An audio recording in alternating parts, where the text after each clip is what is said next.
নামাজে আমাদের অনেকের কনসেন্ট্রেশন চলে যায়। আমি বলবো অন্য কোনো জায়গায় আপনার মনোযোগ থাকুক বা না থাকুক, এই কথা কয়টা শুনলে আপনার রুকু সিজদার মনোযোগ আর যাবে না। কি বলেন রুকুতে আর কি করেন রুকুতে, একটু ভেবে দেখেন। আল্লাহর কাছে একজন বান্দা যখন রুকুতে যায়, যাওয়ার পরে কি বলে? সুবহানা রব্বিয়াল আযীম, আমি পবিত্রতা ঘোষণা করছি মহান রবের। রুকুতে কেন এই কথা বলেন? বান্দা নামাজে যতগুলো অবস্থার মধ্যে থাকে, রুকুতে সে সবচেয়ে নড়বড়ে অবস্থায় থাকে। আপনি রুকুর মধ্যে আছেন, আপনারা কেউ যদি একটুখানি ধাক্কা দেয়, আপনি ধপ করে পড়ে যাবেন, ঠিক কি না? ব্যালেন্স নাই আপনার, আপনি সবচেয়ে নড়বড়ে তখন। একটু জামাও যদি অনেক সময় এই পায়ের মধ্যে একটু আটকায় গেছে, যাওয়ার সময় উঠতে লাগছেন, রুকুর থেকে ধপ করে আপনি পড়ে যাওয়ার মতো ইমব্যালেন্স। আপনি রুকুতে যখন থাকেন, সবচেয়ে আপনি অসহায় অবস্থার মধ্যে থাকেন। আর ওই সময় আল্লাহ বান্দার মুখ দিয়ে বলায় নেন, বান্দা বল সুবহানা রব্বিয়াল আযীম, আমি এই অবস্থায় প্রশংসা করতেছি যিনি মহান শক্তিশালী রব। সুবহানাল্লাহ। রুকুর থেকে উঠছেন আপনি, উঠার পরে আবার সিজদাতেও যান আপনি। সিজদায় যখন যান, আপনি সিজদায় কি বলেন?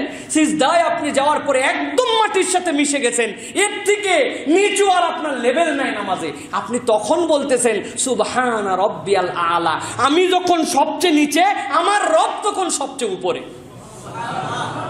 মধ্যে কি বলছেন? মধ্যেরটা সবচেয়ে আকর্ষণীয় কথা। রুকুর থেকে আমি নড়বড়ে অবস্থায় ছিলাম, আমি আমার রব আজিম বলেছি। রুকুর থেকে উঠার পরে বলতেছি সামি আল্লাহু লিমান হামিদা। আল্লাহ তার বান্দা যতই নড়বড়ে হোক, যতই দুর্বল হোক, যে আল্লাহর প্রশংসা করে সেই আল্লাহ তার প্রশংসা শোনেন। সুবহানাল্লাহ। এটা আপনার আমার কথা নয়, এটা আল্লাহর রিপ্লাই আসছে আপনার পক্ষ থেকে, আল্লাহর পক্ষ থেকে। সামি আল্লাহু লিমান হামিদা। আমার বান্দা এতক্ষণ যা বলছিস, ঠিক ভুল মিশানো, পারছিস মনোযোগ দিতে, পারিস নাই মনোযোগ দিতে, কিন্তু উঠে দাঁড়ায় বলছে সামি আল্লাহু লিমান হামিদা। এটা বান্দার কথা নয়, আল্লাহ বান্দাকে বলছেন। বান্দা যখন আল্লাহর প্রশংসা করে, ও বান্দা মনে করিস না তোর রব শোনে নাই, তোর রব এই প্রশংসা শোনে। এরপরে আমি কি বলি? রব্বানা লাকাল হাম, আমার রব আমার প্রশংসা শুনে, তাহলে ঠিক আছে, আমি আগেই প্রশংসা করে নিচ্ছি। আল্লাহ তোমার প্রশংসা করছি, রব্বানা লাকাল হাম, হে আমার রব সব প্রশংসা তোমার। কেন এইগুলা প্র্যাকটিস করলাম রুকুতে? কেন রুকুর থেকে উঠে বললাম আল্লাহ আমার কথা শুনে?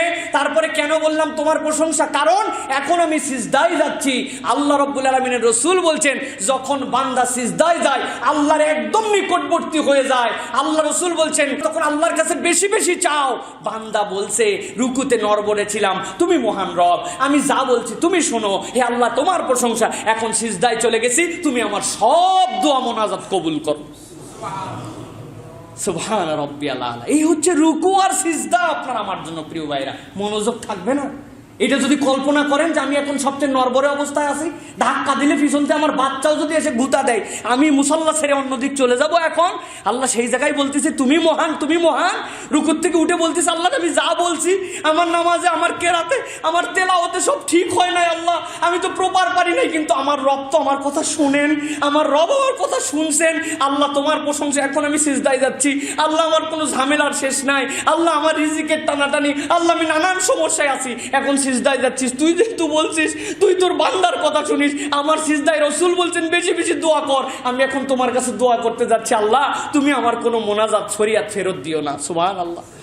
এই কনসেপ্টটা নিয়ে যদি রুকুতে দাঁড়ায়, সিজদাতে দাঁড়ায়, মনোযোগ অন্যদিক শয়তান নিতে পারবে, তাহলে আমাদের নামাজগুলো মুখস্থ নামাজ না বানিয়ে ইবাদুর রহমান হিসাবে আল্লাহর কাছে এরকম বিনয়ীভাবে আমরা উপস্থাপিত হই।